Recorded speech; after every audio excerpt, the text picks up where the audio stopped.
Greetings and thank you for coming out in the stormy weather. First off, are there any amendments to the agenda? I have one that I was told about earlier, and it's a request for a street closure by Susan Schaefer, and that's going to be under E.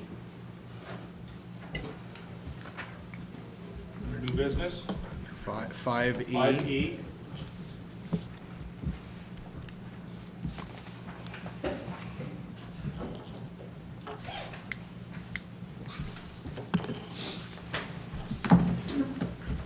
Any other changes to the agenda? Amendments? Hearing none. Does anyone at the council table need to disclose about any item on the agenda?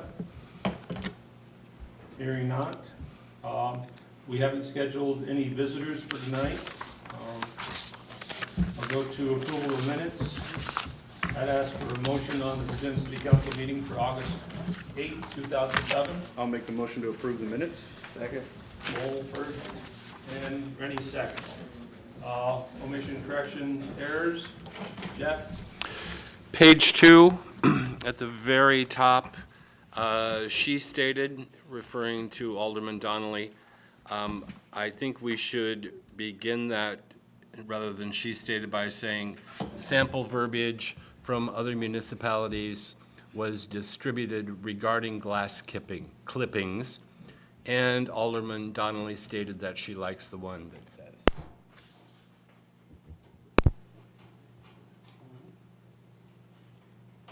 And then we skip down to sandwich boards. 1, 2, 3, 4, fifth line from the bottom. Senior Alderman Perry stated, "We have had this discussion when he was the city manager." We should delete the have. We had this discussion. And on the last page, comments by the mayor, fourth line down. He felt that if the city can't use the land, it should be deeded back to Green Mountain Power and let them pay taxes. Thank you. Page 3, city manager's report. Next to last line, it says something about, as the sewer fund, he advised, a deficit currently exists. I didn't think it currently existed, that it was just close to the edge.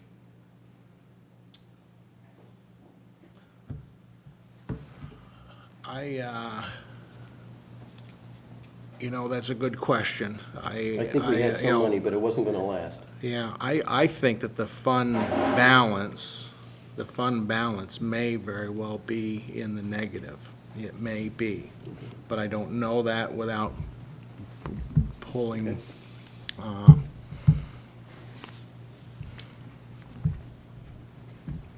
Well, you know what I think, I think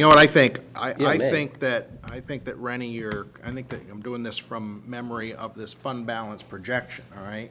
And I think that what it is we ended the year with about $10,000. So I think that we did not end the year in the deficit. We ended with $10,000. The problem is that the budget that you adopted requires $18,000 of the 10 that we have. So it's not that we ended the year with a deficit, but what it is that if you don't address rates, Right. you will have a deficit for FY '18. So let's,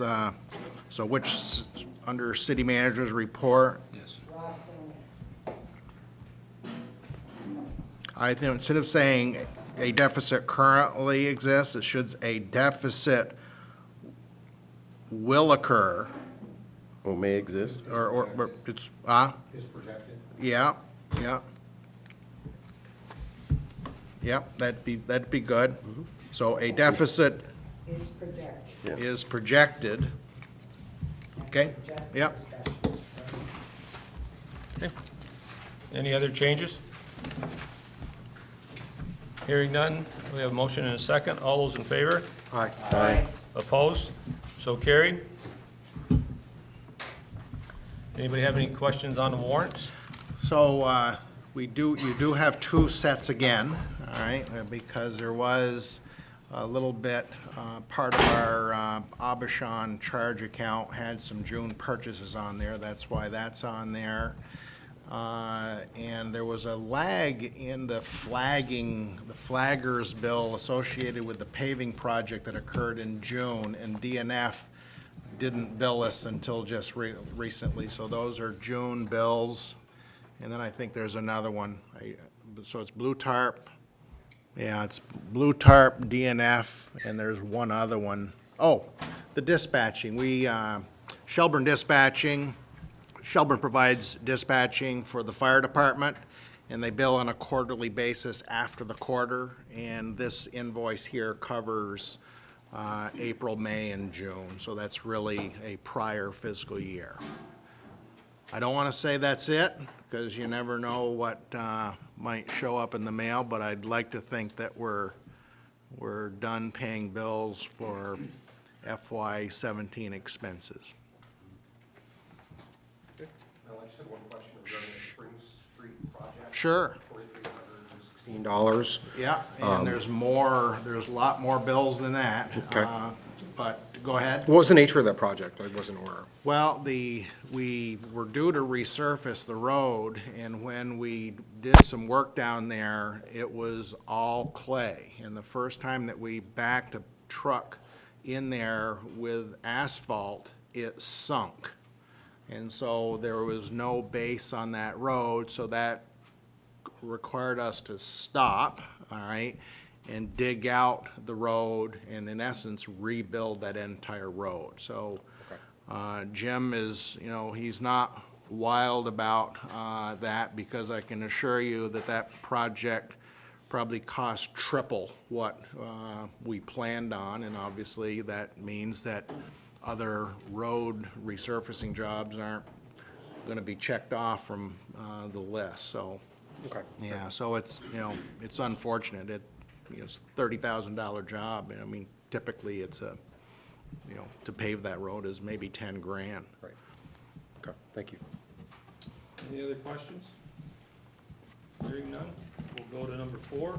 But before I go to number 4, because some people don't have a copy of the agenda, these are items on the agenda under new business, excuse me, City Council resolution reaffirming values of inclusion, respect, and justice, grass clippings in the street, sandwich boards and temporary signs in the street right away, credit card implementation, requests for street closure, city manager's report, FY 2018 budget report, delinquent property tax report, delinquent sewer assessment report.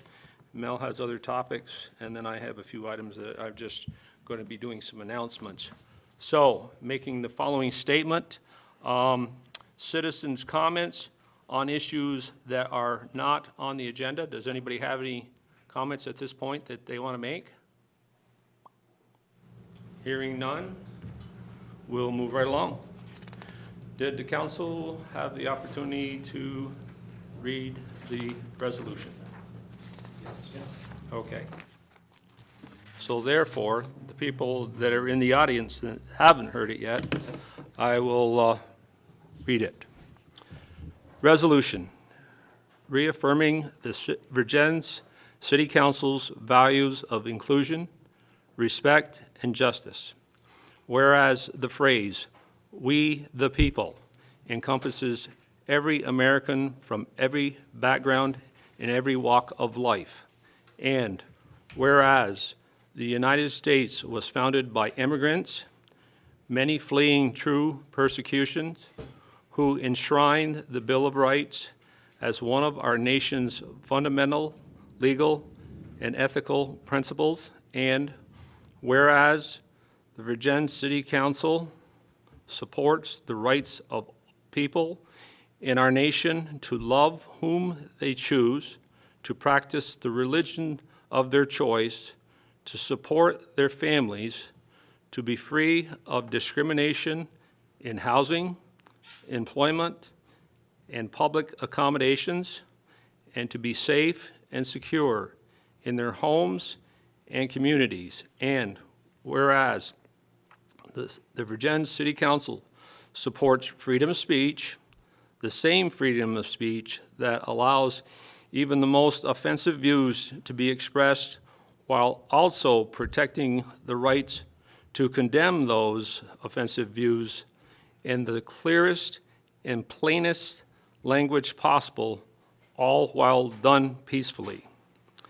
Now therefore be it resolved that the Vergennes City Council, on behalf of ourselves, do hereby reject the message of all hate groups, declare that those who want to spread hatred, bigotry, and violence have no place in our city, and commit to ensure that Vergennes remains an inclusive, respectful, and just city that is proud to support people of diverse cultures, faith, beliefs, and identities, excuse me, and to celebrate both our individuality and commonality, a place of love and grace where hate is not welcome. Adopted this 22nd day of August 2017. It's going to be signed by the City Council. Any discussion by the council? I'll move that the resolution be adopted. Seconded. We have motion by Rennie and seconded by, I think, Lowell got it out first. I have a clean copy. If you would please sign by your name and then pass it back around. Whoops, oh, you got the official copy. In fact, you can sign it and pass it and back.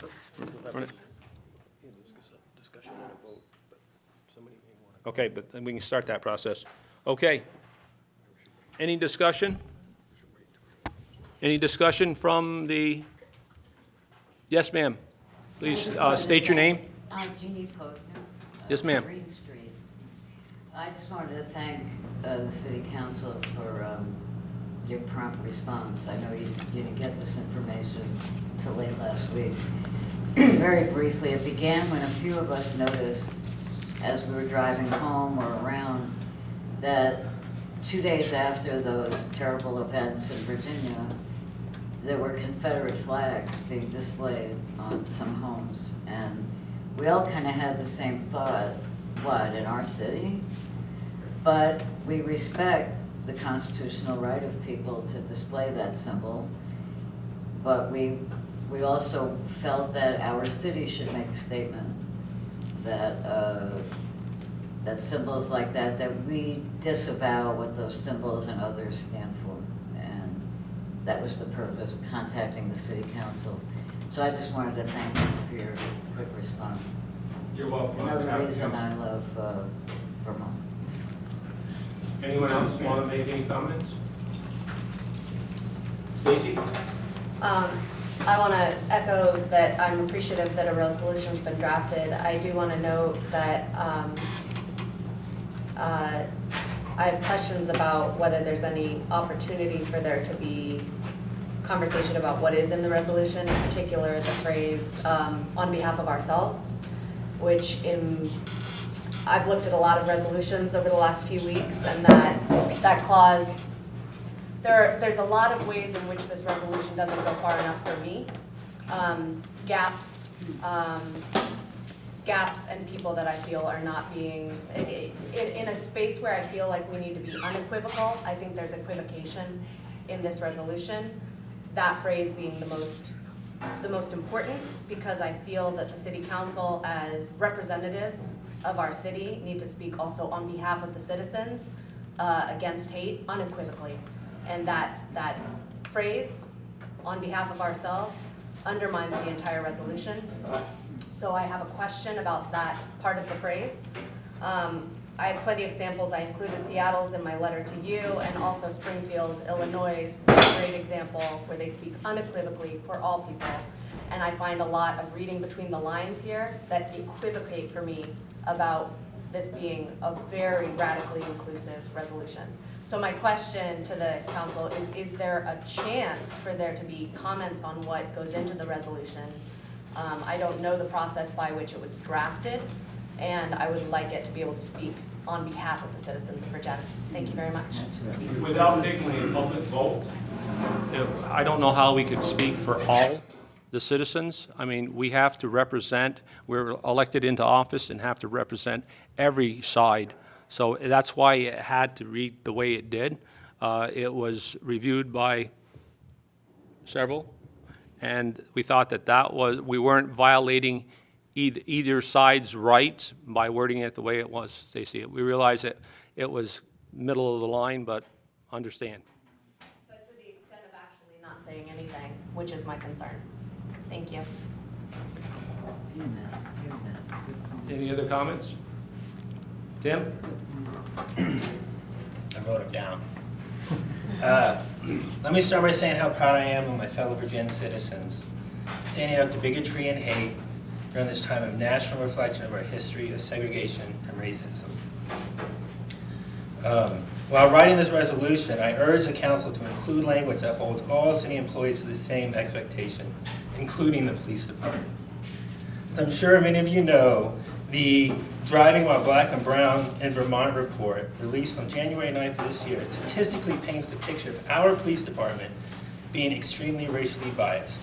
I say statistically because I do not believe that our police department is intentionally racist, and I feel it is under good leadership from Chief Merkel. In full disclosure, I am a member of the Planning Commission and would therefore be subject to the same expectation as well. As a member of the Planning Commission, I am, well, we all are, tasked with guiding the city to a prosperous future. It is this reason I come before you today. We have a strong tourist economy in Vergennes, and we cannot afford to lose potential business because of some perceived racism, whether or not it actually exists. Also, I have not discussed this topic with any member of the Planning Commission. It would be easy to pass a feel-good resolution and be done, but it is my hope that it is in the will of the council to take the next step and to truly start to unravel the unintentional racism in our community and lead us towards a diverse and prosperous path for the city of Vergennes and the country. Thank you for your time and consideration. Thank you for your comments. Did anybody reach out and try to talk to one of the, I know there was one flag, I didn't know about another flag. Did anybody try to reach out and talk to the individual that flew the flag to find out what their purpose was or their statement? I did. I tried to, but unable to make contact with the individual. So, flag is gone. And just knowing the person's background, I guess I didn't view it as one of hate. So, but that's my own personal view on that one. So, yes, ma'am. My name is Catherine Brooks, and I really underscore Tim's comments. I became aware of the Driving While Black and Brown report earlier this summer at a public event, and I spoke with a researcher from VCAM at the end of the event. I am not a statistician, but I felt very strongly at the time and have reached out to a few people that I think that there should be a study committee. At the event that I attended, the state police, the representative of the state police talked about working with Black Lives Matter organization in Burlington, as well as the people from UVM that did this study. And they have worked together to make the state police better. It doesn't have to be, you know, an aggressive or alienating pushback thing. We can look at this. I brought with me tonight 5 copies of an excerpt from the report that includes a bar graph that shows that Vergennes is the town in Vermont with the highest likelihood of a traffic stop compared to a share of population by race. Again, I'm not a statistician. What does this mean? Does this mean that they accounted for the number of African Americans that live in our town and drive vehicles? A well-meaning citizen said to me, but Catherine, it's Job Corps. I don't believe that the Job Corps students drive in our town. And again, underscoring what Tim said, I love this town, and I work on behalf of this town, wearing a number of different hats, and I do not want to hurt this town. And by us being proactive to be sure that we're doing the right thing, we save our town from future problems. Thank you. I personally have talked to Chief Merkel about that item in itself, and I don't want to give you information secondhand. I'd ask you to reach out and talk directly with Chief Merkel and get the facts from his side. So that way you're dealing directly with where the information came from. I mean, he just fed me a bunch of numbers, and I just kind of went into shock. But I'm saying the information that was put in there was incorrect. The other thing is, you know, the total number of tickets that were issued versus the factors that were involved. So that's why I say you need to know all the information so you can make a fair and just judgment on the situation. Because if at 2 o'clock in the morning when it's dark out and somebody's doing 50 in a 30, no matter color, race, creed, whatever, you get stopped. And those happen to be some of the results, unfortunately, that they are what they are. And so our people, our police department does not aim at a race. They aim at the law and someone breaking it. It's just, we have the same thing with, if there's Mexicans, I'll mention the names, in the city of Vergennes, our police department doesn't go following them around to see if they're going to break the law. If there's been accidents during the night where there's been some drinking, and unfortunately, some of those individuals were breaking the law and they were caught. So I understand what everybody's saying, but talk to George, get the facts, and please. Private citizens need to speak up, but I don't feel like it's appropriate for private citizens to go one-on-one with the police chief. I'm not comfortable doing that. Why not? Why not? Go right to the source. If you're going to complain about something, if somebody's speeding on your street, you're going to call me. My brother-in-law, I love him dearly, said, Mike, people are speeding on my street.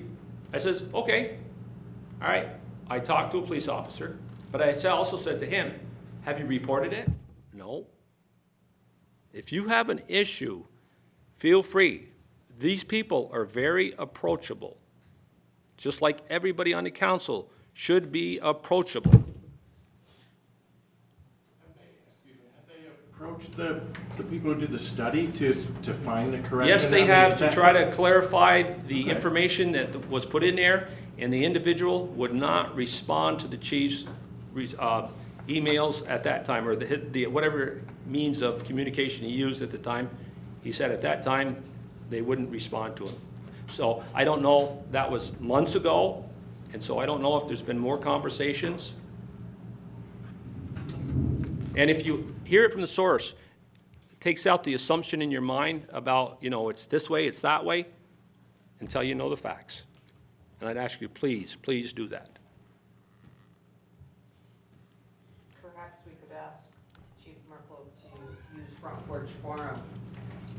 He's very good about trying to address problems there, and his explanation of what happens, and maybe that would help alleviate what is perceived to be happening instead of reality. So if you guys don't feel that you want to do that, I'd be happy to ask him to do that for you. And I'd be more than happy to invite Chief Merkel through Mel to come to the next meeting, if you want to come back to the next meeting and ask him any questions you want. If you want it publicly and publicized on the TV, I'm more than happy to do that. I think that might be great. That's why I suggested a study committee, because Chief Merkel is ensconced in his statistics and his experience, whereas as citizens, we might not have the background or the insight to be able to ask the right questions. How'd you like to chair that committee? No, Why not? well, I'd be happy to chair it, but I don't have the brain to do the statistics stuff. And I'd be happy to get a group of people together on it. Select your resources that you want to pull that together, and I'll nominate you chair, and just, if you can, I'll give you my business card, you have my email address. Yeah, Just I do. Let me know who the people are, just so it's an ad hoc committee that wants to take and make sure that we're Okay. doing it. All right, I'm all for that. okay. Catherine, I would like to Me too. participate. Okay, wonderful, thank you. I don't feel as alone. Thanks, I'll be in touch. This is part of the severe part of the storm that they're talking about. It goes on all down County, but we hope to be out of here well before then. Yes, ma'am. I know you have a lot on your agenda, but I want to go back to this point, which I didn't pick up, so kudos to you for hearing it. When you say you wanted to keep it so that you don't offend either side, what is the other side of inclusiveness and lack of hate? I'm not saying It's you have to the spell it bigotry, out, but it's the bigotry, it's the hatred. We'll call that the negative side versus the plus side. The plus side is I don't the understand people. why we can't just, or you as our city council members, say on behalf of us that the city of Vergennes embraces, or whatever word you have, diversity in faith, in race, and in all ways that humans can be diverse, and we reject expressions of hate. But that part about you're not welcome here, there's a mixed message you just gave us. On the one hand, you don't want to offend them. On the other hand, you want to say they're not welcome here. I don't want to tell that guy with the flag, you have to move out of Vergennes. But I don't want to, I'm not worried about offending him either. His flag sure offends me, but we don't have to make the resolution a negative one. It can be all positive. That's all. I didn't even catch that, but I don't understand why it can't be unequivocally positive in terms of the people who live here embrace diversity.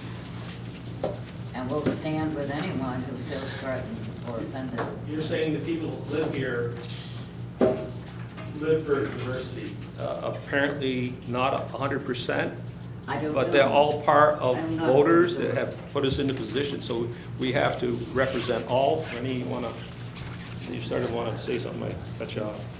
Yeah, actually, I thought that, Stacy, you had actually had a hand in drafting this. We received it, I'm not quite sure who drafted it, but I guess we have a couple of choices. We can either try and change it here, which will be almost impossible to do, or we can ask you and a few others that might be interested to try your hand at redrafting the resolution, and we'll bring it back at another meeting after it has been, has gone through several people, and we can try and get into the resolution some of the things that maybe people would more like to see. I have not had a chance to talk to the council members, but I think most of them feel the way I do, and that is that we should be doing this. So it's a matter of what words we're going to use to do it. That's the only thing I would suggest. I by and large agree with the wording of the resolution, but I do absolutely agree with Stacy as well, that by signifying that it's by ourselves, we're really only speaking of this council. And as Stacy indicated, we were elected by our community, and I'd like to see that reflected as, the Vergennes City Council on behalf of our community. And that includes all members of our community. I send you a copy. Yes, ma'am. Someone else had drafted. I'll be happy to send it again, if that would be helpful. Stacy, I did want to say that the phrase, on behalf of ourselves, was a bit contentious. There were a number of us who were looking at this resolution as it was being drafted.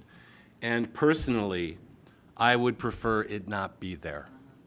That would be my favorite expression. I think if it's not there, it says a lot more than it does by putting it there. So personally, I would prefer it not be there. Yeah, I think that if that was crossed out, the on behalf of ourselves, I don't really think that it's necessary. I think that the resolution is about the Vergennes City Council, all right? And it's not a resolution of the city of Vergennes, because a resolution of the city of Vergennes would require a vote of the people. So I think that if it's said Vergennes City Council do hereby reject, I don't think that those words are necessary. Okay. Then we can put off signing this. We do have a motion on the floor. It hasn't been voted on. So, Could a new resolution be drafted and put on the ballot for town meeting day? sure.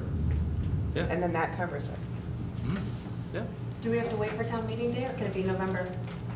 There is no election in November, this November, right, Joan? No. There's no election this November, so it'll be next March before anything that could actually be enacted upon officially by the voters. Actually, that's not true, because if the townspeople actually put together a petition and actually ask for a resolution, there is a statute that requires the city council to address that in a timeline that might require that to happen prior to town meeting day next year. Thank you for clarification of that, Chair. Jason. Jason, I'm sorry, does that trigger us so you want to vote at that time?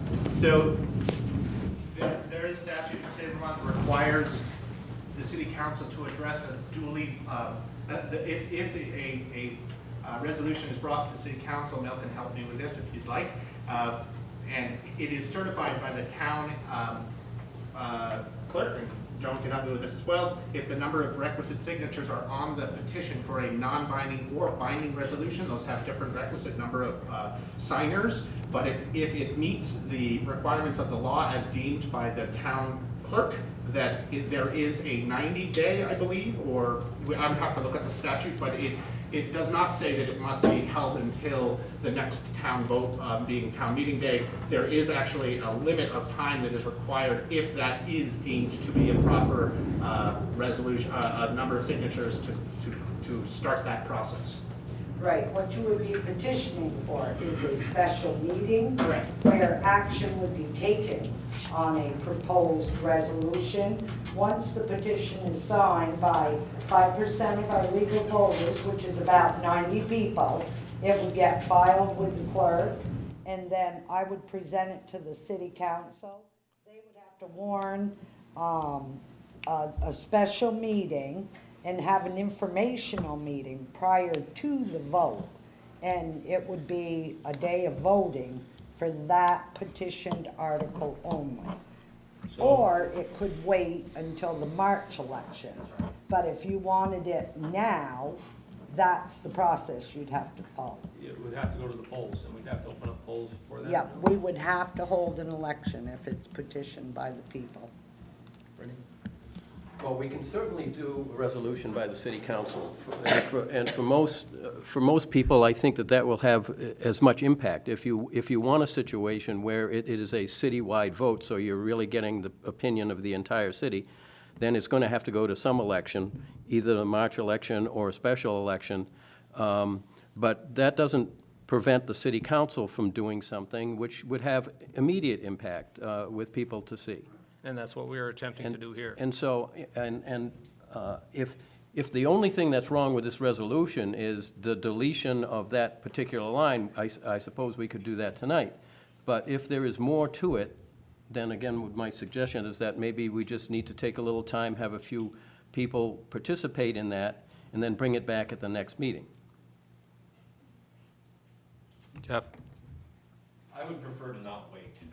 I think it's important that we say something as soon as we possibly can. And because this resolution would not preclude the voters from bringing us another, I would prefer that we move ahead with this as corrected and amended, and look to the voters to bring us something else that we take to the voters at large at another time. You know, making a statement twice isn't going to hurt anybody. Could you read the resolution with that omission? Just read that paragraph again, so that we can hear it without it. Okay. Now there be it resolved that this Vergennes City Council do hereby reject the message of all hate groups. Do we need to continue, or does that cover? Is that Declare- enough, is that enough for now? I don't know. That's the question to the, sir. I have a question. I'm sorry, I'm ignorant. I don't know this, haven't read this information yet. Hate groups. To me, it seems that the hate group should be more specific as to what the hate group is trying to accomplish and how it's violating the rights of the citizens. Because, I mean, I hate your car. It doesn't mean I can get rid of your car, or I hate something else. But, I mean, when you say a hate group, shouldn't be some kind of specific agenda as to what that group is trying to accomplish and that why the city can't tolerate it? You're looking specific like KKK, neo-Nazi? Or just that somebody is attempting to deny the rights of liberty and the pursuit of happiness of the general, that should be stated, that, you know, clearly, because hate is a very, I mean, what do you hate? It is abroad, Yeah. but Yeah. we weren't trying to leave anything out. We didn't, the part of the authors, I was part of that, and didn't feel that it was necessary to do some name calling in here. We just wanted to do some general. I'm just saying, be specific as to what the hate is.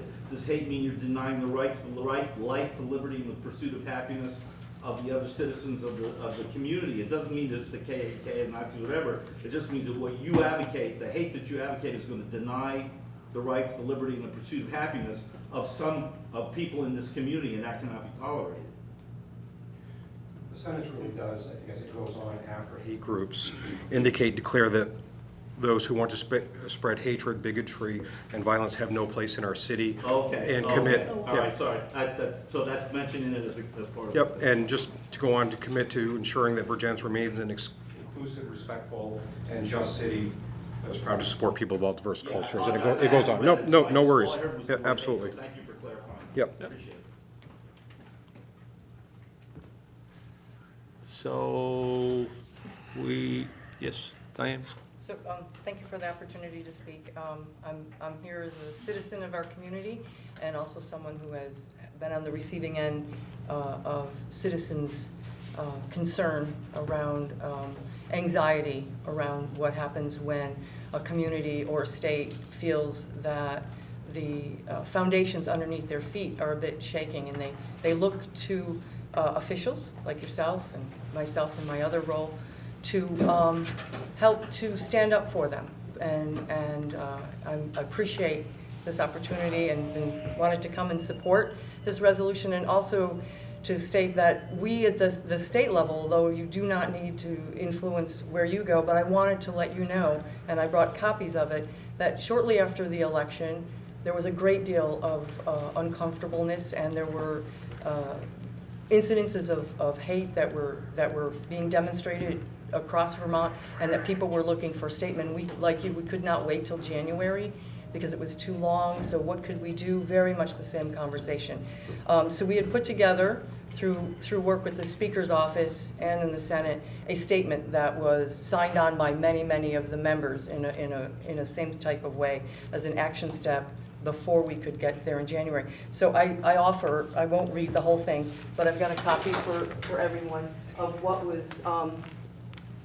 was our statement and how we worded it at the state level, so that you have that with you as sort of the umbrella of what the state and many of the people who represent this community have supported. Thank you for sharing that, Diane. You're welcome.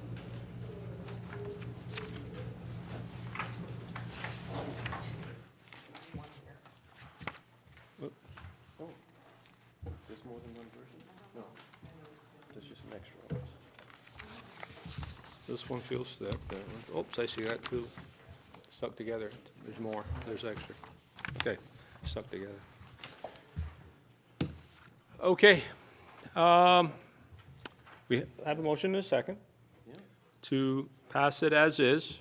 Does anyone, Could be, or if there is a we could, friendly, if the removal of that is friendly and agreeable to the seconder and the person who made the motion, you don't need to go through a formal amendment process. If Okay. that's, if Right. the seconder and the maker of the motion are agreeable to removing those words. are you Yeah, oh, yes, absolutely. agreeable? So we just draw a line through it? Well, we'll have that, We'll redo it? We'll redo it and have you Yeah. sign if that's where the vote Okay. is.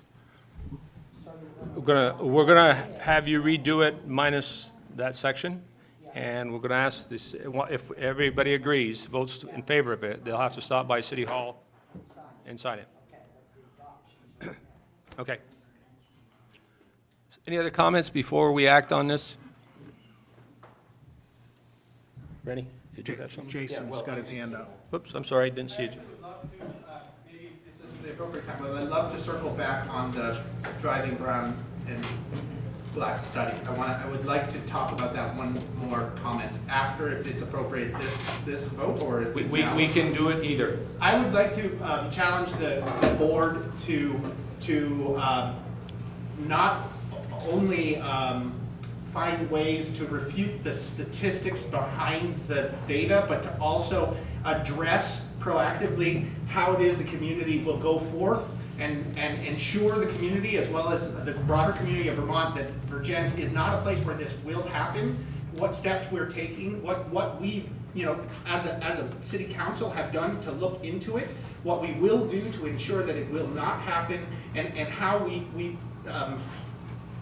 improve the perception, at least, around what it is that the study shows happened. And so I don't want us to get caught up in statistical analysis and who's right and who's wrong, but rather let's affirm that we will not continue, or we will not allow that type of policing to happen in our community. I think that's as important a message as trying to figure out who is right or wrong.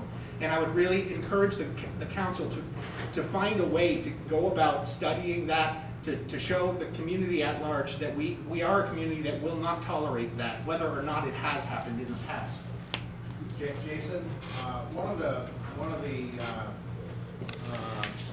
as you know, I'm a mathematician, okay? So I've taken a few statistics courses, and from a statistical standpoint, one of the issues from a statistics standpoint is the duration of the study. And because it's not like 10 years worth of information, it's fairly short. And however, I can tell you that all of our stops, they're all recorded. That data, this is not like a study that was done where police officers had to report this data for a finite period of time, and we don't do this any longer.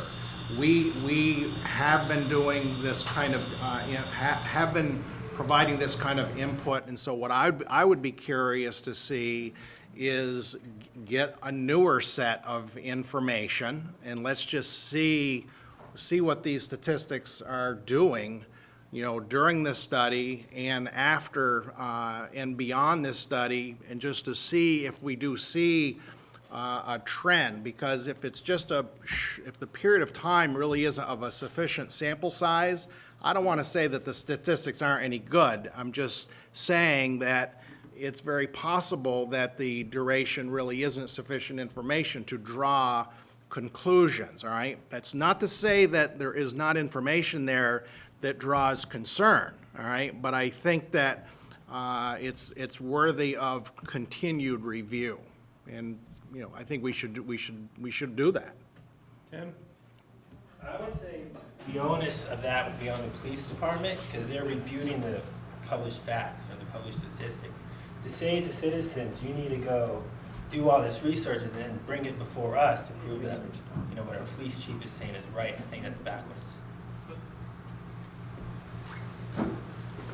I don't think I'm saying that, Tim. I don't know. That's what I just heard you say, go out and find these statistics and bring them back to us. No, I'm saying we already have this, we have we have these statistics So, beyond the date of beyond the date of this study. We provided that information. That information is our information. They didn't, you know. So it'd be easy for you to get a 10-year window here? No. What I'm saying is that they only have information during a period of time that when they changed the rules as to what we were required to report, all right? And now it's just a part of routine. As far as every traffic stop, you have to report all of that information. And so we have additional information clearly beyond the period of this study that she's referring to.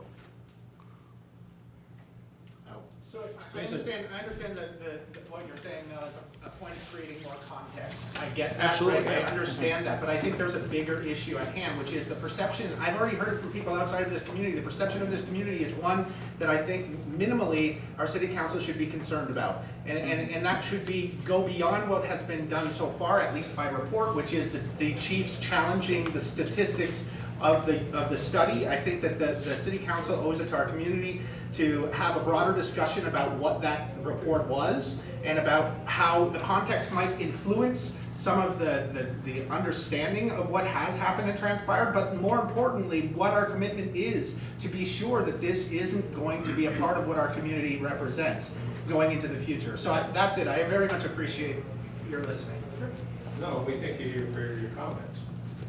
So I'm assuming, Jason, what you basically would like us to do is look over the statistics, have conversations with the chief, and possibly come out with our own resolution from the council that would say that this is what we think of this study. These are, if we can find flaws, these are flaws that we find in it.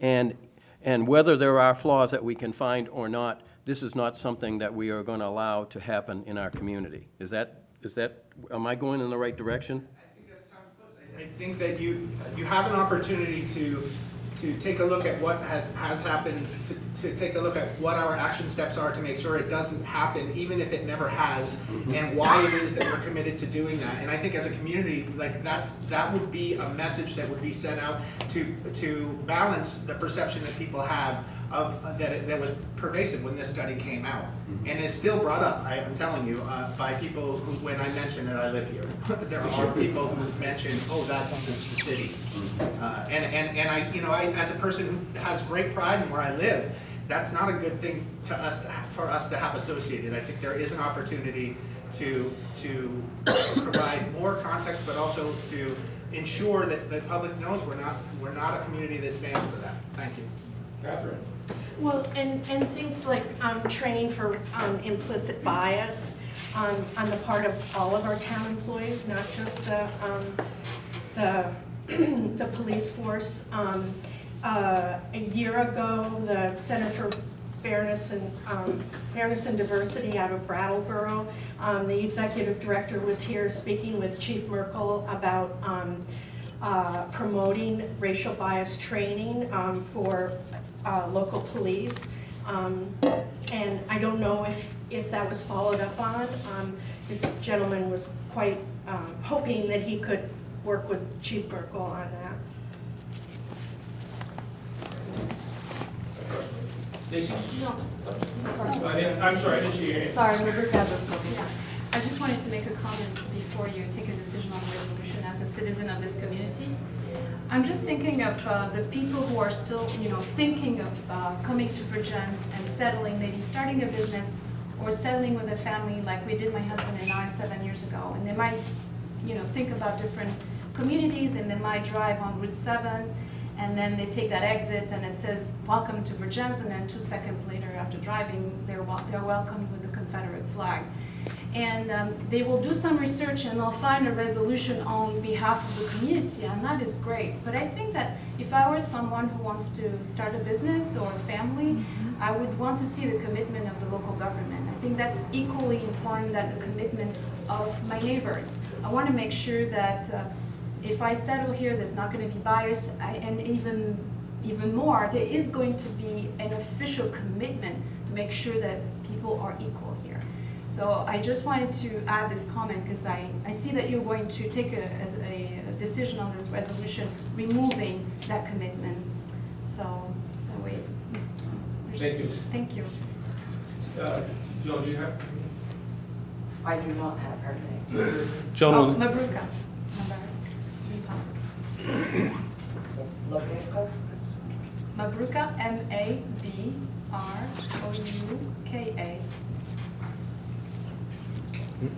I have her. Okay. Yes. excuse me, Frank? Thank you. Assuming that we will pass this resolution with that amendment, that doesn't mean there can't be another one. That this can stand until something else stands, so that you can work through it and see if there are other parts of it that you may want to strengthen, and we can always take another vote and put another resolution in its place. But at least if we pass this one, there's something. We have done something. And we can take the next step, whatever the next step needs to be.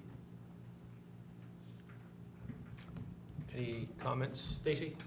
I just wanted to say just one final thing, which is I would hate for this entire discussion. It's really productive. I think the fact that the city council has brought a resolution and allowed it to be a place for people to discuss it is really good. And I hope a takeaway is that we need more discussions like this in our community. But I would hate for it to get boiled down to a guy on a road flying a flag. Because while it is a symbol and it does mean something and it really does, you know, separate out people's feelings on this, I want to point out his flag remains there untouched and safe. Whereas the folks on Maple Street who have attempted multiple times to put out Black Lives Matter signs have been unable to have those remain there.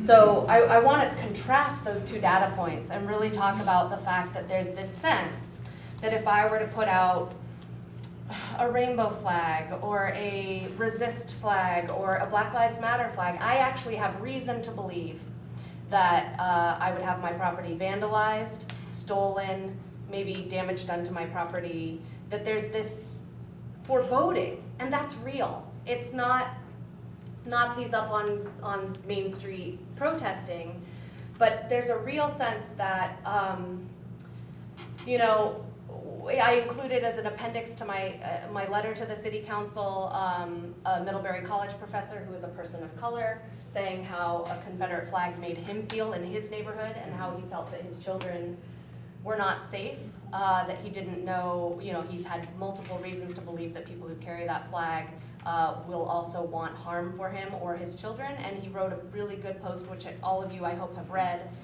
And I really want to espouse that empathetic stance for a person of color and what they might feel in that flag conversation. Because the conversations happening on Front Porch Forum are not people of color debating one man's right to fly a flag. No one's saying he can't fly his flag. We're talking about our right to feel safe in our communities and to make our communities safe for people of color and other marginalized groups. And so that voice isn't there, and I've noticed that all the people on Front Porch Forum who are sticking up for the single person's rights to fly his flag haven't pitched in on Front Porch Forum about people's right to have their Black Lives Matter sign and being outraged that they pay property taxes and their Black Lives Matter sign is gone. So let's not pretend this isn't about race and hate and bigotry. Thank you. Thank you. Any other comments before we close this part? If not, we're going to strike those words, and we have a vote on the floor. All those in favor of voting it as amended, say aye. Aye. Opposed? So carried. I said aye, Joan, in case you didn't hear me. And so a fresh copy will be done and prepared, and then we'll send out and get that signed. And thank you very much for everyone for speaking their piece tonight. We appreciate it. Next item is grass clippings. Any updating date, Len? Well, you know, That's right, Mel. I read through the minutes. Gotta put that where I will not lose it. On Why don't we take just a 2-second recess while people leave, and that way it won't, just take a little pause. How are we doing? Good. Thank you, gentlemen, ladies, thank you very much. Hey, Check your tickets. I will.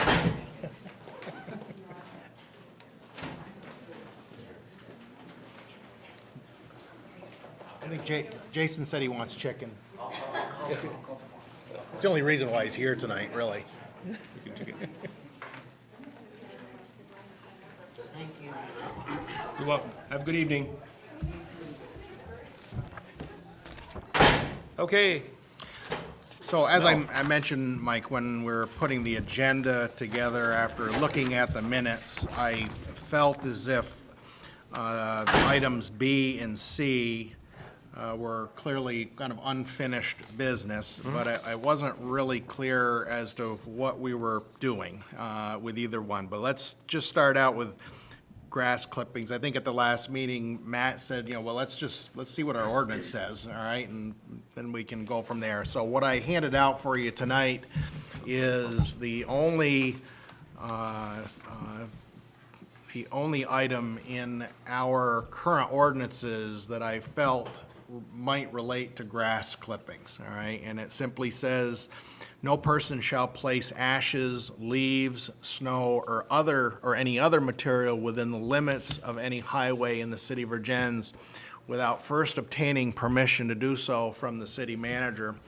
I'm sure Rennie gets a kick out of these too. These are vintage 1978 ordinances, and I can tell you, I was a little reluctant to read this to you because I certainly don't want my phone ringing off the hook over some maple leaves and somebody's calling me about their neighbor's ashes. Anyway, I don't even know what the fine is either. But basically, this is the section that I think that you would need to amend if you were to desire some language as it relates to mowing and blowing your grass out into the roadway. So that's really all I think that you wanted to take a look at the ordinances, and there it is. And if somebody wanted to work on some language, this would be the one to amend.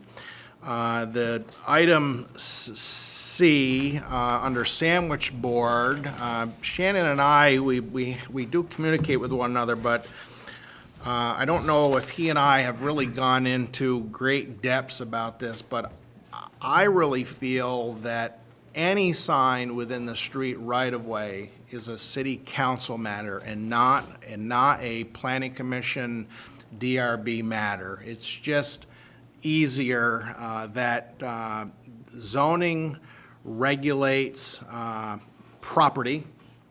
It also regulates public property relative to if the city wants to build a building, the city needs a zoning permit to build a building. However, there's regulations about building a city street and turning it over to the city, but relative to the activity that occurs within a public right-of-way is really, I don't think that it should be in our zoning regulations. I think that it's something that should, the Planning Commission is working on zoning regulations, and although zoning regulations do typically deal with signs, I still feel that it's up to the city council relative to signs within the public right-of-way and should be handled through a city ordinance as opposed to through a zoning regulation and a zoning administrator.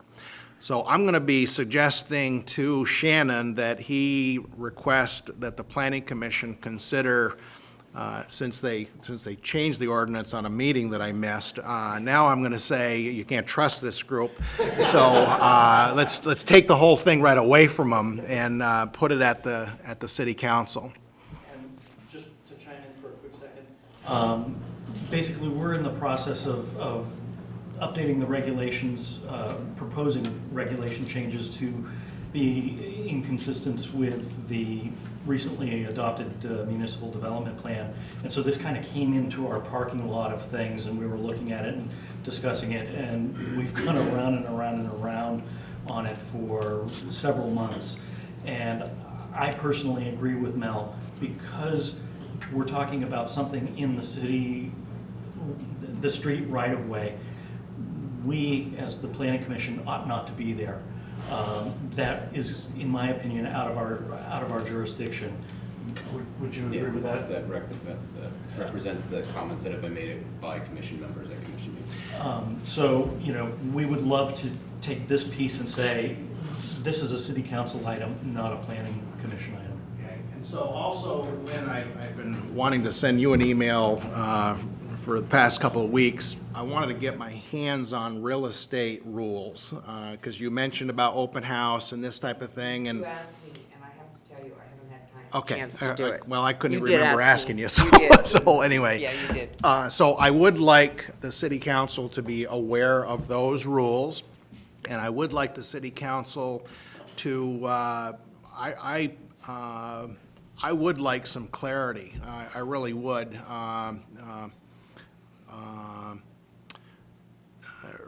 Be it garage sale signs, you know, it's like, you know, the other day there was a garage sale sign at the Bermuda Triangle. Fortunately, it wasn't very big, so it wasn't a big deal. But I can tell you that the garage sale probably got done at 3 o'clock in the afternoon, and the garage sale sign was still there at 10 o'clock at night, all right? And so one of the things, I think that there really should be, let me just tell you this. If you don't have regulations, all right, I will continue to do my duty on Saturday and Sunday mornings, and I will canvass this town, and they'll end up in the dumpster. And frankly, I don't care whether or not it's the Congregational Church, St. Peter's, or somebody's garage sale. It's litter to me, all right? But if you want regulations about where you can put these things, put them, publish it, let people know that they can put them wherever you see fit, so that it's just clear and the rules are clear. I probably should have disclosed at the beginning of the meeting that I held a yard sale, garage sale, this last weekend, and my signs went up 5 minutes before we started, and it was taken down about 5 minutes after it ended. Well, let me just explain to So this. I was Mike wrong. knows that my tea time is at 7 o'clock, all right? So he started his garage sale. At 9. At 9, so he knew that I was down there. Yeah. And he also knows that when I get home, I mow my lawn. Yep. And so I wasn't gonna be at the top of School Street until probably 3 o'clock in the afternoon. I closed at 4. See, I figured you'd want to, it was hot enough that he'd want a cold beer after you get done his lawn, so he'd stretch it out a little bit. No, Mel doesn't drink, I'm Yeah. sorry, it's a glass of iced tea. So I would like to get that information, Lynn, and maybe, you know, I know, Shannon, that I do feel that this is a city council thing, but I do think that the planning commission is a good group to brainstorm these things. It would be help with some verbiage. And is there somebody in the council that wants to help with some of this verbiage? I just have a question about, there's nothing existing, no existing statute or ordinance that affects any aspect of this, be it sandwich board signs or signs tacked to telephone poles or anything of this nature? Well, as a matter of fact, there is plenty of laws. I can tell you that if you tack a sign on a utility pole, that is against the law. You ready for the fine? $5. Right. All right, it's Title 13, Section 601, okay? Utility, there's an absolute law about utility, so there is. There's also a very clear law about off-premise signs, all right? And what signs are exempt. And so there is no, from a state law, I mean, these are all city streets, so I don't, but I can tell you, put a garage sale sign out on I-89, and I can assure you that it won't last long out there. The sign cop will be right out there and probably go to your doorstep. So, you know, I think that we have some, you know, some authority to allow event-type signs. I think we do, but off-premise signs are illegal. So you're reluctant to pass a law that, you know, that allows something Well, I that's mean, we have illegal? two up on Main Street for the fire department Did one get up there already? That's a sandwich board sign. Yeah, Yeah. already up there. Sandwich board signs are exempt under our regs. Okay, so I guess for my edification for Yeah. our next conversation, if you could kindly provide us with those ordinances, similar to what you've done for the grass clippings, it would help me understand where we are and hopefully navigate where we're going. Okay, so I can tell you, I think at the last meeting, I put the sandwich board in our zoning. Yep. It says it's under exempt signs, it says sandwich board signs in the central business district and no, I take it back. It used to be in the central business district only, and then it was central business and northern gateway allowed, all right? And then I had my knees replaced, missed a meeting, and now the law of the zoning regulations today is sandwich board signs can go everywhere. But what is not clear is just because the zoning regulations say that a sandwich board sign is exempt, that does not mean that it can go within the public right-of-way. Like, you can't put a great big sandwich board sign up on the intersection of South Water Street and McDonough Drive, blocking traffic. I'll tell you, I'll take it down on my way home, all right? So there is, you've got your, it is exempt, but there is a public safety issue that just trumps all that stuff completely. I mean, it really is exempt from the zoning regulations. It's not exempt from other regulations. Right. And I'm going to regret this.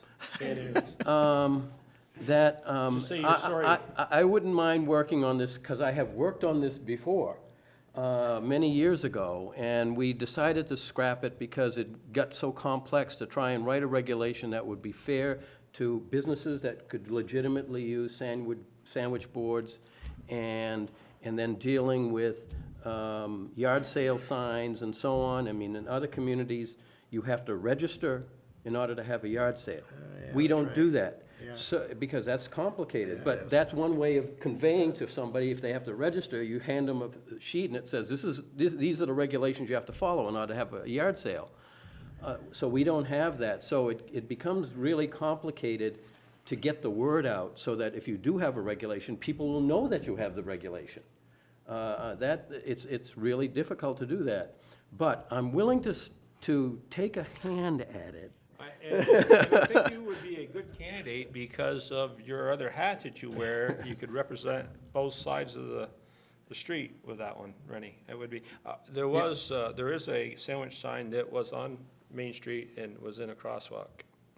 I thought sure as heck you'd catch it, but. I'd like to address two things. I'll start with the sandwich board since we're talking about that. And again, I may regret saying this, but Kennedy Brothers has their luncheon thing, and that actually is in property owned by the city. Well, we have a lease with them. Yeah, I know, that's what I'm saying. Where do you deal with somebody like that? It's, when you get to do all these regulations, it's lease, but it's still city property, you know what I'm saying? And the other thing about Section 7 of the general thing, I would like to just end the highway in the city of Vergennes, period, without obtaining permission from the city manager. I truly believe that if we're going to really do what we're trying to do, and that's not pollute and not dump everything into Otter Creek, and that's where it ends up going, is that you cannot put ashes, leaves. Obviously, leaves are gonna go into the street just by nature. But to purposely blow stuff into the street and plug the drains is irresponsible on everybody's part. So if there's some way that can be reworded, I just, and if something happens, I don't think there should be a fine necessarily, unless they totally ignore it after they've given a notice, a written notice. But I'm trying to imagine what would be allowed by the city manager. I was actually thinking the same thing. I was reading that thinking, what would I ever approve? I know, what would you ever approve? So if it's just, I don't like statements that, unless, it's a statement, it's a statement. So Yeah. if if that's truly what we're trying to do, then I think we just end it by the highway in the city of Vergennes, period. And strike the rest. Yeah. I think that would be Yeah, a so it better doesn't- ordinance. It doesn't beg for somebody to try and Right, get permission for right. something that they're probably not gonna get permission for. Right. So what do we have to do to adopt Well, something like that? We have to. you go through a process of amending it, and Okay. you prepare it, you put it in the newspaper, it goes on this, it's not a complicated Okay. process, but, I don't know if we need to put that to a vote or motion. well, I mean, we would bring, if that's what you want, we push would it bring forward? back a proposed amendment to that ordinance, and you'd act on it, and what happens is you act on it, it gets posted, and it becomes law 21 days. Unless it's petitioned, so there's a process. So we would. Consensus, yes? Go with it? Yeah, I support it. I still think that it's an education, not a enforcement Lynn, issue. but- you, Rennie? Yes. So, yes, let's move that forward and to strike that and go through the process it needs to go through. Okay? So, Rennie, do you want to steer the boat on this to try to get something moving on the sandwich board signs and temporary signs? Yeah, Okay. I'll take it on. You I'll kind do of be some a research chair, and okay. see if I can come up with some Okay. language that. So Rennie's I going to think take might lead, work. and, I'll all try to find some of that language. right, any other discussion on that? If not, credit card implementation, Joan, how'd you come in? I'm coming okay, I'm down to 2. I think I'm probably gonna go with the easier one, that it will allow people the ability to use a charge card for anything they get at City Hall now. They will have the ability, if they can't get to City Hall, to call me, and I can get online and make their purchase for them. And they will pay the 3% fee that the bank will charge us. And the bank will take out $25 a month out of our account, which I'm charging the people. So that, they get an extra 50-cent fee for every transaction. That will cover our fee, and they will pay the 3% charge. It just gets added to their cost. So if someone calls me and they forgot their taxes, and 3% is cheaper than paying 8%, so. Is it 3% only on phone charges, or if they come into City Hall? Any use. All charges. Yep, any use in my office with a charge card, debit card, whatever. Okay. They're gonna, and then for anything less than like a $25 purchase, they charge like 50 cents and 3%, rather than whatever. Charging them. Right. Yeah, Cost goes to the it goes person. to them, to their charge card. What do we need to go to the next phase to get this implemented once the final decision? Does council have to vote on this, pass something? Mel, jump in here if you, what do we want to It's really, do? what do you want? Do you want me to just say, yep, I'm ready, bring it over, or?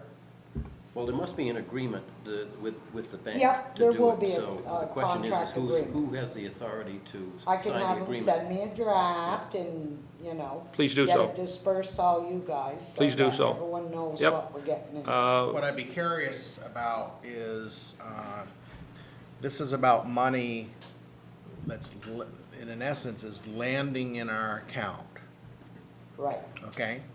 And so it's landing in our checking account. Is there a separate account or one account? Nope, my one account. Okay, because you know how much fun that is, Joan? Yeah. Okay, just. And you'll get a report on what lands in your account, Yes. so Yeah. you'll be able to see. And that will have to reconcile with Yep. what I've processed through cash receipts. And like now, we say cash, check, or it will be charged. Yep, yep. Yep. So, I think it'll be great. Anybody have any? She says that because she doesn't have to reconcile the checking account. That's what I do, okay? So that's why I wonder about, I want to know what this bank statement's going to look like. That will charge us No. fees by the month and every transaction. And I think this one will be just much easier and. So I don't have a It's problem with baby trying, trying anything, you know, but this agreement that they send, hopefully it's, 3 months or 6 months or something so that We can write that in. Because I can tell you, Oh, I'm I'll tell you sure what it'll we be a can't, year. what we can't take on, it's a great convenience for them. Yeah. You know, but it can't be, it's not about, I don't care about I don't care about a $25 fee. What I care about is 5 hours of my time. That's Yeah. what I really care about, okay? Well, that's what I don't want. Okay, Something so- cumbersome that's putting Yeah, more so we work gotta in make my sure that office. this thing works very, very Slick. easily, and Yeah. so, I understand how cash receipts work, so anyway, but it sounds like, other than the $25 fee, which, like I said, I don't care about, if it sounds like, other than that, it's cost neutral, if you will. Yeah. And that's what it sounds like. I don't know that it needs action of the city council, because it's cost neutral. That's the way I see it, okay? And we will just implement it, That's- I just don't see. Anybody a have need any for it. concerns? None? Rocket, let's go. Yeah, maybe you just update us 30 days in, 60 days in, Joe, Yep. that'd be great. Thank you. And, we should put that out, somehow, Front Porch Forum on the website. We'll let them know. Okay, beautiful, thank you. Next item is road closure. We have an email from Susan, where is it? Schaefer, requesting that there's a street closure at. Yeah, basically, Mike, Go for because you and I talked a little bit about this, and then I got this email. Yep. As I've mentioned to the board before, when somebody schedules the park, they schedule the park through Joan. And if what they're doing requires Park Street to be closed, and it really relates to that event, we just do it, all right? And I don't know if that's included in your city green policy or not, but we don't, if we came to the city council every time we closed Park Street, you'd be meeting Tuesday, Wednesday, and Thursday, okay?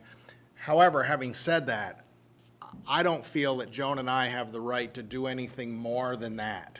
Is the park, we schedule the park, and we will close Park Street really for safety and service related to the event that's occurring in the park.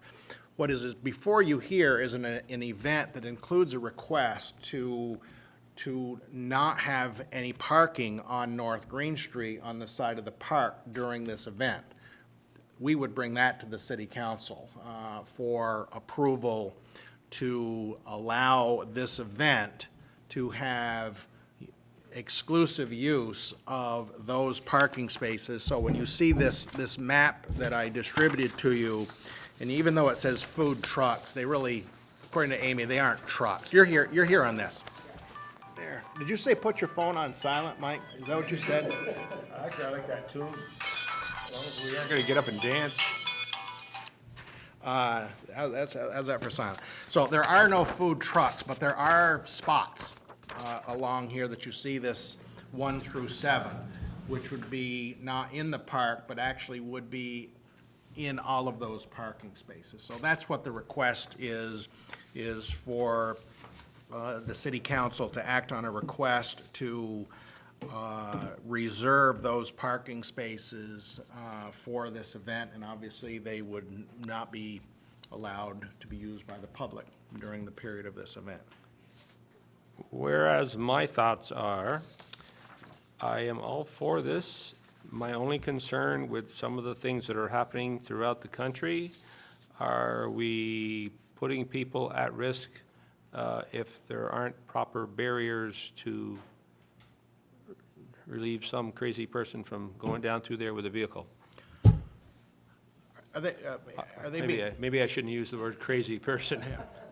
Are they they're being served from the other, which side are they being served from? The people Park side. who they'll be on the park side. Park So side. there won't be people standing in the street, like I'm gonna be on the end there, so I might get hit by a car coming down because We I'll don't be want serving that. from that. But the public will be actually in the park on the sidewalk, will be where they're receiving their food and things from. Not from the backside. So where the picnic area and play area are, people will be servicing from that side. I'm just wondering if cones would be adequate, or They'll be, sawhorses, well, or... they'll have 40 cones up here, Mike. There's gonna be cones all along this spot here anyway, because that's how we get these spots closed. Yep. And relative to the beer garden, because this has to be a defined space. And the current plan is to use cones, because we don't allow anybody to drive steel stakes into the sprinkler system in the green, is to put cones surrounding this area, which you would be able to put a stick in the cone, and then there would be some tape, something that. We're snow fencing and hay bales as well to be a barrier around that Right. space. Yeah, and anyway, just as long as there's no, however they do it, I'm not gonna micromanage them, other than to say, you can't drive a stake in this park. So,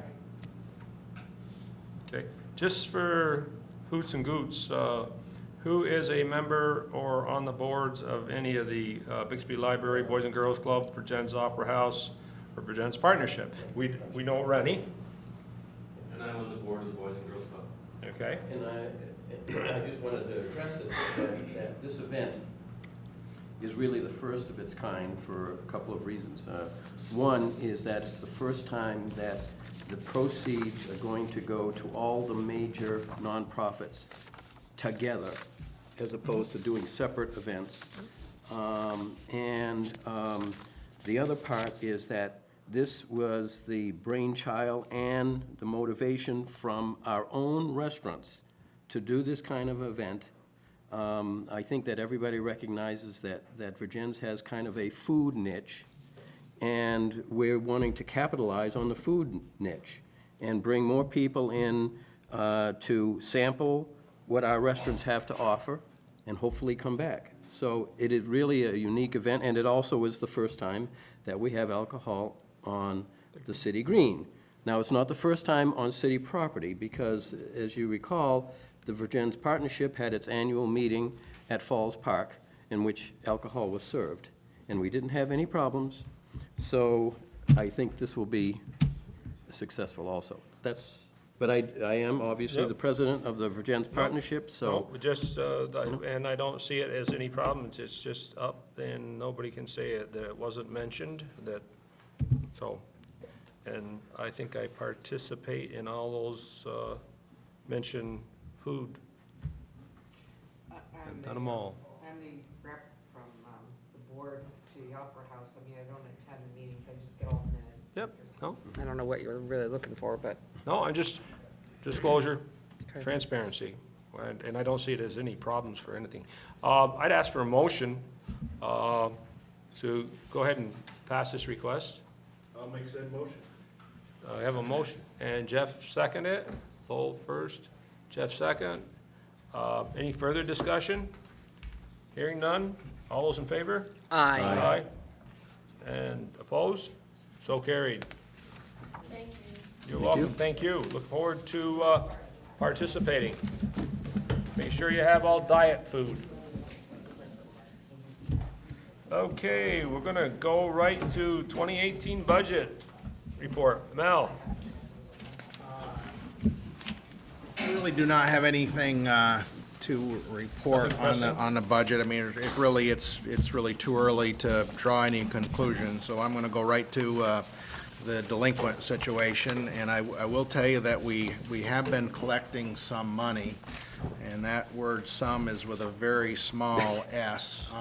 So when I put the agenda packet out to you on a delinquent tax standpoint. I know, my God, it's gotta be 100 degrees I'm in charge. I'm good at doors. So when This is going back 10 years.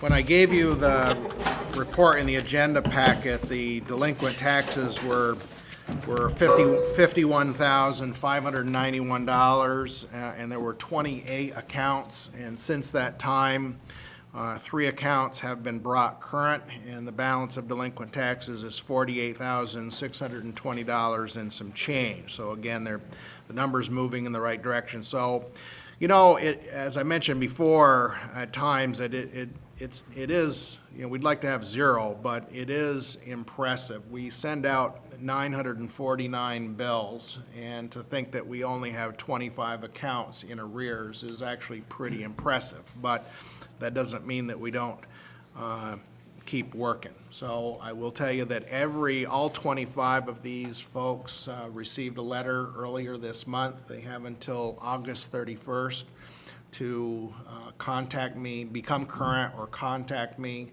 And unfortunately, anyone that doesn't, we will be forced to begin the process of a tax sale. It's really that's our only option in that regard. There's a couple of them that are protected because they're in the middle of bankruptcy, but anyone that's not, not that I'm encouraging people to go bankrupt, but anyway, that's the only way that you get out of not having that process. Relative to sewer accounts, we have, I think the number is 789 accounts that we send sewer bills to. There are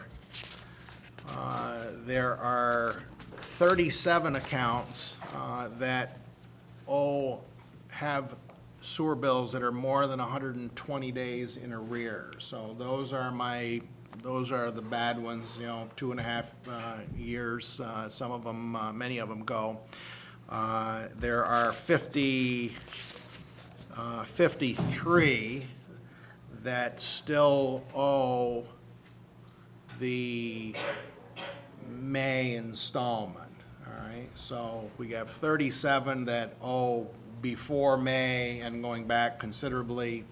There's a handful that are in essence 2 installments behind. So I can tell you, anybody on this list of 37, the delinquencies, there's a number of them that are over $2,000, and so you can tell by that amount of money that you're talking about being 4 years behind in sewer. So many of these folks will also be in that same group unless they're brought current by the end of the month.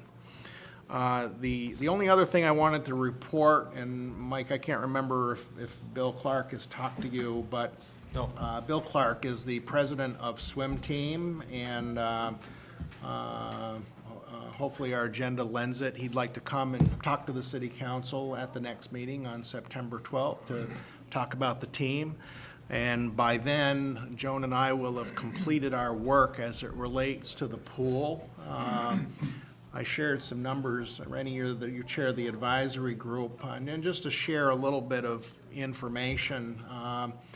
Obviously, Rick Chaput, managed our water quality at the pool, and in the past, we spent upwards to $5,000 a year on chemicals, and he installed a chlorine chemical feed pump and a quill and got the chlorine injected in the right spot. And we will end up we've only spent $2,600 on chemicals, and actually it's going to be less because whatever chlorine is left in the bottom of the tank will go back to the wastewater treatment plant, and we'll do an adjusting entry. So I think it's going to be about $2,500.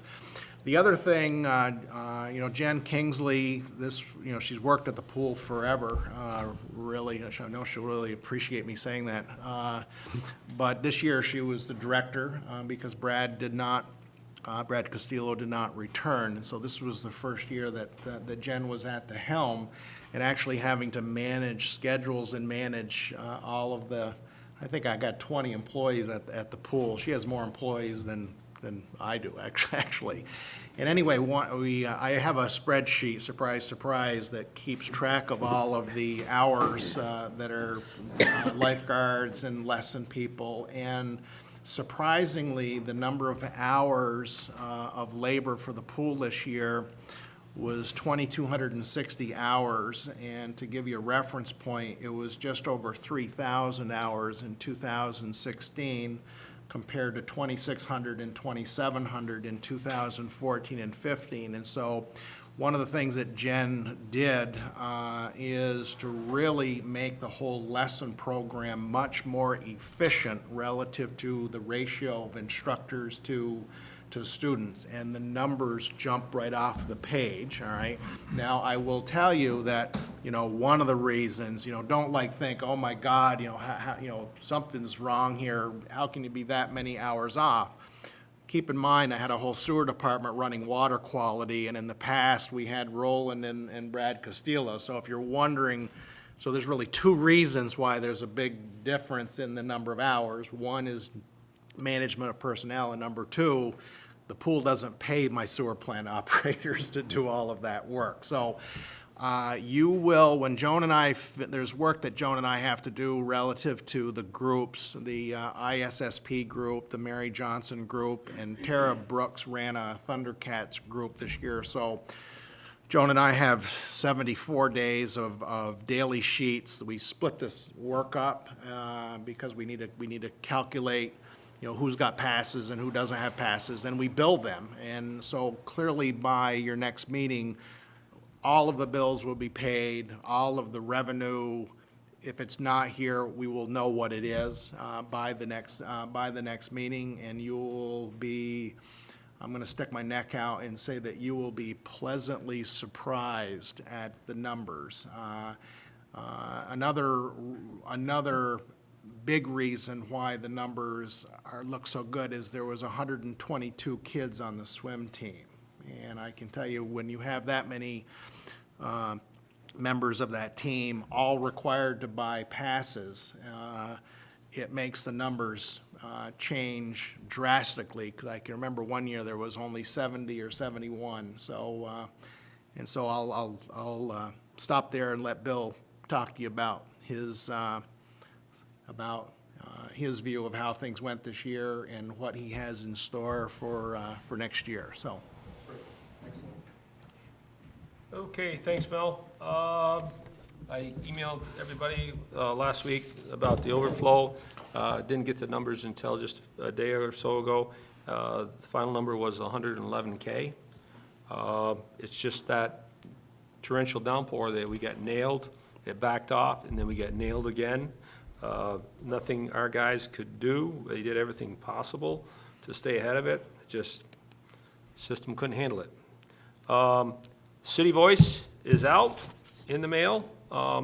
We went with a big mailing this time, and I'm hearing a lot of feedback, positive feedback right now. One of the articles is from Chief Merkel about safety, and we were at the pie and social ice cream event last night in the park, and one of the mothers was talking about they had to go to a store to get some ice, and she started to walk out between the two cars, and she had her 10-year-old son with her and another boy, and they both commented, "Don't do that. According to the article in the City Voice, we should be crossing at the crosswalk." And sure enough, mother says, "You're right." So even the 10-year-olds read this, and they're getting the message, and that's the age to start training kids about safety. We've learned that in the fire service. Vergennes Day, this Saturday. Hope everybody gets lunch, but before you do, come on down to the fire station, get a nice breakfast from the fire department. When you get to wear that off, you can go out and run a 15 or a 10 or a 5K race. I'll be cheering you on because I get to start the race. And you can go down and hopefully the moisture there's a flow this year. It wasn't really going good last year. It'll finish off the day with the rubber ducky race. And don't forget all the events that are happening within the city and on the park. And I hope to see everybody's smiling face there, including everybody out there in TV land.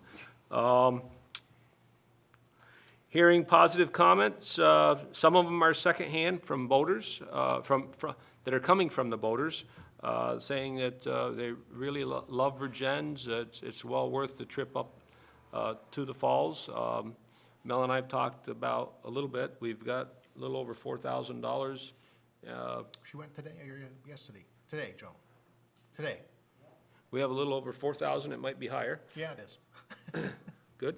But biggest boat, 53-footer. One night, 24 boats was the most at one time this year. And they were racked side by side, stacked right out there. So one of the things I'm hoping we can talk about at some point is adding some additional docks. Dock sections are 10 foot long, and if you have a 53-footer, doesn't take long to chew up 5 of them. So, and the final comment that I have is yard sale. Got talking to a resident, and she would be really interested in doing something about a dog park. And so I've had a few conversations with Northland Job Corps, emails I should say, and they are offering support to help, with clearing and other work. And I know that the present town plan has mentions Falls Park, and I don't know if that was put through a selection process of Vergennes properties, and there might be something equal or not. So if you can be thinking about that, because that's something for further discussion down the road about starting, getting a dog park. In Falls Park, essentially de facto, they've kind of made it into They have. a dog park because there's so many people that take their dogs down there. But if we do it and do it right, it should be a area that is fenced off. We should have an area for small dogs, area for larger dogs, so that we can segregate them, and then they can be taken off a leash. I know that a lot of people go behind my house over to the elementary school, the Little League field, and they let their dog run, and let their dog do their job, and they don't pick it up. So that's one of my faults with that arrangement. So, but Lynette Pocket at All right. one time volunteered some land. I talked to Lynette briefly last night, and we are going to get back together, but I think she is rethinking that possibly, but that's not, there's said something about possible development of that area, so. And access is the biggest milestone, so. Can I have a motion to adjourn? I'll make the motion to adjourn. Lowell makes a motion, do I have a second? Second. Rennie, get it out first, and all those in favor? Aye. Meeting adjourned.